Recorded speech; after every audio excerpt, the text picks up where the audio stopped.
How to till a garden without a tiller. The condition of your soil is one of the most important aspects to having a productive garden. When you are preparing a space in your yard for a garden, the soil must be tilled to aerate the soil and to mix in amendments. Soil that is compacted will not yield healthy plants. Without the aid of an electric or gas-powered tiller, you are in for a workout. However, with a little sweat, you can manually till the soil and achieve stellar results, perhaps even better than with mechanical tillers. Things you'll need: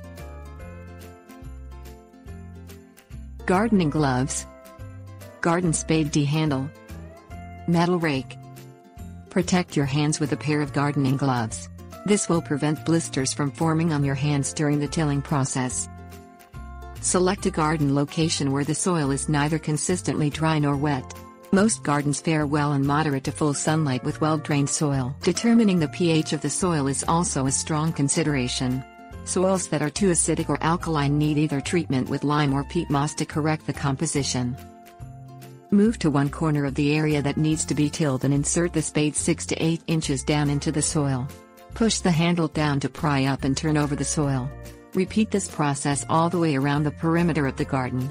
Once you have made it around the perimeter, continue circling into the center of the area so you can avoid stepping on the already tilled soil. Remove large rocks and tree roots from the soil by hand. Rake over the soil to spread it evenly and catch any medium-sized rocks that are left. Rake these rocks into a pile, then remove them from the soil.